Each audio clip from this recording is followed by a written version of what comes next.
episode 2 review. Okay. I hope you have all watched it. Season 2, you're all caught up. You had a whole week to do it. And now that if you are here right now, then that means you are caught up. If you are not caught up, you could go ahead and we thank you for your time and we appreciate your love. We'll see you next time. But if you're still here with us, let's talk about Penguin episode 2. Episode 2. So episode 1, if we was remember, was a lot. Let's recap that. Roberto Falcone was dead. Penguin Oz is doing his quirkiness. Got a new assistant named Victor. And he's trying to play the Maroonies. He's trying to play the Falcones. Sophia is out of Gotham. She's apparently this crazy child of the Falcone family. But she doesn't have the power, right? The power went to her uncle, Luca. And now they're going to go the Maroonies. He's trying to stir up the Maroonies to kind of take out the Falcones so he can slowly take over them. And it's just, and the way they execute it with Colin Ferrel, again, I can never get enough saying, what a fantastic actor, you know, what a fantastic opening to such a series, right? Yeah. The first episode. But the second episode capitalizes on that. Where you think it might go down, no. It goes, whoop. It goes even higher. The stakes that was go my even worry higher. from the first episode, too. My worry was the first episode was so perfectly good. I thought there was no chance episode 2 was going to even have any material to it. Maybe a quick filler before we got to the third one, start a whole new story. They jumped right into it. No wasting time around it. Literally. You have the Penguin, and again, my God, Oswald, Colin Ferrel, he makes the character Oswald, Penguin, Cobblepot, such a relatable guy. You kind of feel sad for him. And it's really cool how this character study, which the series is, it's a character study so that way when you eventually do have that interaction, and I think it might be the last episode with the Batman and the Penguin together, or it could be like, Penguin heading the same way and they're going to have Batman head the same way and they're going to meet up in Batman too. Because it's going to happen at one point. But I do like how in this character study, it's not just he's a villain and here we go about it, right? So before we even talk about that, let's go ahead and just talk about episode 2, what happens in there, right? So Sophia now, she's still looking for the killer of her brother, Al. Meticulously, And then Luca is still trying to go ahead and capture everything. So the show or the episode begins with Penguin talking with the Maroonies, telling him, hey, I'm trying to bring the power back to you guys because the Falcons are not smart enough, right? What an intense man that main leader of the Maroonies that he meets up with. Yes. What an intense man that I think his name is Sam Marooney. I believe so. And great actor. Yeah. I don't know him by name, but I'm just watching and I'm like, man, none of these guys, I can't name a single bad actor in this series so far. I thought that Victor kid was going to be bad based on the trailers, but no, he's actually turned out to be one of the better actors in there. And so, and it really shows, Penguin Oswald, he has a good heart. I'm not going to say he has a good heart. Obviously, he's a criminal. But his intentions, he really believes he's doing the right thing. Right. And in many ways, in a really crappy city like that, maybe he is doing the right thing, right? Maybe the Maroonies, maybe the Falcons are really that bad. Maybe he is better than them. We don't know yet. It's crazy to think like that, but it's absolutely true. He's kind of like Darth Vader. He's evil, but he's stopping the true evil. Yeah, he's potentially. He's basically what Pablo Escobar was trying to be, right? Yeah. The savior of the poor, the savior of the people that are disgruntled. So, in this one, he talks about the slums, how he's from the slums, and how everybody in the slums is being affected while the rich are just laughing about it, right? So that's what gets him going, that they're undermining him because of he's obviously disabled and he's walking with a it's really cool. And have you noticed by each episode, I think from the beginning of the Batman movie to now, his walk has become more and more like Penguin-like. Yeah. They really show that on purpose a lot, and I think it's to go ahead and situate and to kind of show that he is the Penguin, right? As silly as that may sound, it's really important to show why that character is actually called a character, because eventually I think somebody will call him a penguin, Right. and I think that will stick with him. And he's like, okay, that was an insult, not anymore. Yeah, I I'm think the it's gonna boss. piss I'm the him off penguin. at first. I mean, he killed what's his name, Albert, for just laughing at him. Yeah. Totally laughed at me, Ma. Yeah, and fantastic deliveries all around. Yeah. So he's helping the Maroonies, basically the drop shipment, right, which is the new drug on the streets. The show starts with them planning it out with Maroonies and saying, "Hey, there's a new shipment coming in. Right. I need your guys to go ahead and ambush us, but don't kill me. But I'll go ahead and make it look like." That this was all unintentional, that I didn't know. Yeah, you guys get all the shipment, plan, they man. won't know. Crazy. You got stealing, blah blah blah. But it Yeah. obviously doesn't go the way it was planned. Sophia, a mastermind of her own, is sent her people to go ahead and basically counter that ambush that she didn't even know was going to happen. But when it does, he basically plan goes off the rails. Whatever the Maroonies were planning with Oswald. And then eventually Oswald has to go ahead and find a way to, again, climb out of there. And he does that. They go ahead and capture one of the survivors of the ambush from the Maroney family. So Sophia is trying to go ahead and find who's the killer, right? Who's a rat. They know somebody's a rat in the family. And Penguin is trying to find his way out. And so, he goes, obviously, kills the rat, tries to plant evidence. So those are all the spoilers. You can watch the entire show yourself. But I think that's what's keeping me in on this series so much right now, me personally, is that fact that Manny was talking about right now, is that he keeps getting put into these situations where he's one step or one move or one word away from dying himself, and he is such a genius. He digs himself out every single time in the most genius way. Like, oh my god, that interaction where he killed basically the guy Sophia was trying to interview, the Marooney thief, I guess you can say. He killed him with a knife, and he found out that they're searching him for the knife. Gets caught. He purposely starts a fight with, loses the knife. It's really cool. It goes to show you, like, I like how this case study is showing that he's got a heart. Maybe it's a very dark heart, but in comparison, he's got it in his mind in the right place, and he's a genius. Yeah. And I'm really liking this iteration of the Penguin, because if you've seen I've ever seen. Because if you've seen the Penguin in Batman the animated series and everything, right. He's a little silly character. Someone that a lot of other people laugh at. Not saying that he doesn't show himself to be like a mob boss or anything like in the show, or intimidating. Sure, there are certain times where he can be intimidating, but he's not the Joker. Right? He's not Bane, or even in that sense.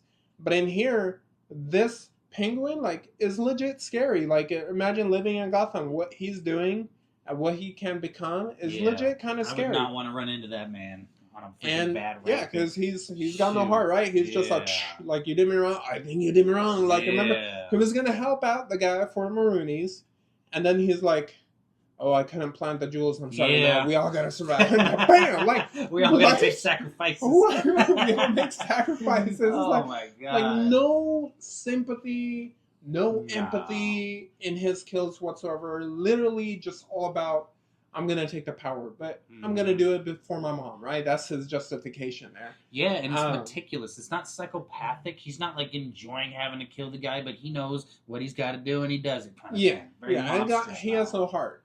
For anybody outside his small family. So I really like how they keep on portraying his evolution. How for his evolution from his physicality to how he walks, how he carries himself, to his mentality, right? From the Batman, and the Batman, he just seemed like a weasel, right? You remember seeing in the Batman when he's kind of like, wait, okay, what do you want? Like when he was running away from the Batman. Yeah. And in this one, and that's kind of his style, survive. And now it's like showing him evolving into someone who's actually who's learning how to control on a broader sense.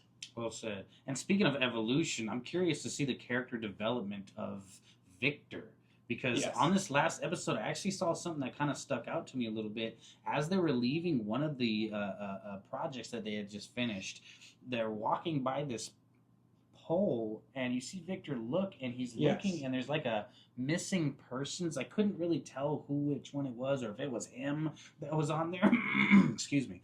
But there was a pole there with the missing persons, and it caught his eye, and he stared at it for a while before Penguin told him, "Hey, let's get going." You know what I mean? But I'm curious to see where that goes after that, and what his background story is. Yeah, and it might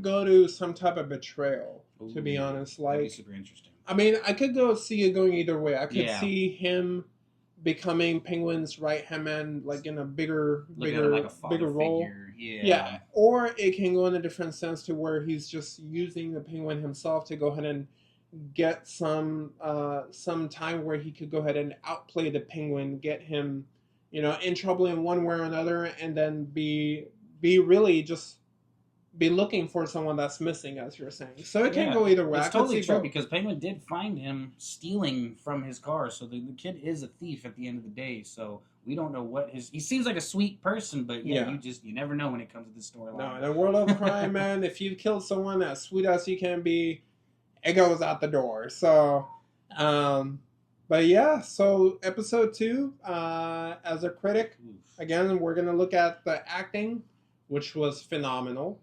We're going to look at the music. Again, the subtle Batman theme musical, instrumentals they have in there, fantastic. Yeah. The scripting, what was the pacing of the show like? Fantastic. Perfect. Even the dialogue, what was the script? Did you enjoy or whatever? I'd say fantastic. So as a critic, I'm going to say, honestly, I think this was better than the first episode. I'm going to give it a 9.5 out of 10.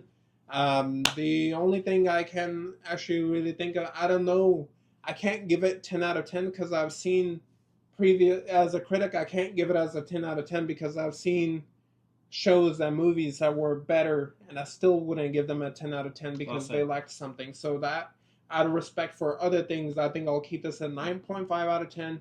But as a fan, I gave the last one a 10 out of 10. I'm giving this one a 10 out of 10 again. What about yourself? Critical score, I'm just going to get to it. We're doing a solid 9.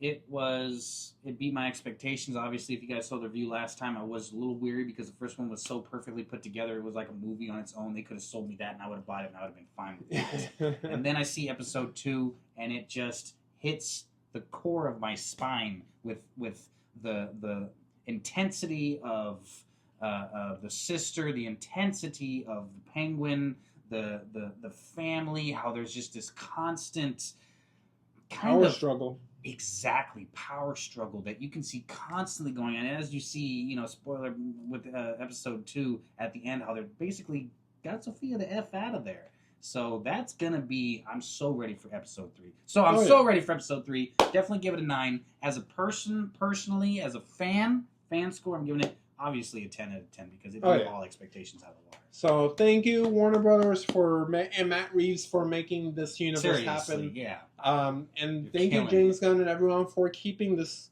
universe alive. They could have easily just gone, hey, no, DCU is the only way we're going to go about it. But no, they're letting the fans enjoy this fantastic element, like full of elements this universe really has. It has great sense of mystery, has great sense of drama.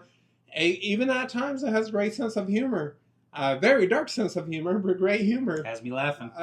So I think it's really cool that they're going this route. But that will wrap up today's episode, guys. Thank you for tuning in. Again, cut that part out. Again, we want to really appreciate the help you guys are providing us in making our super army grow. And, we are all going to be able to go ahead and just get this bus going, the snowball effect, right? So we're pumping out, we're putting a lot of energy into a lot of this, and we want to do it because we really appreciate the attention you guys are giving us. Any type of attention you guys are able to bring to us, whether it's sharing with your friends, family, or even if you're just here as a returning viewer, we are really thankful for that.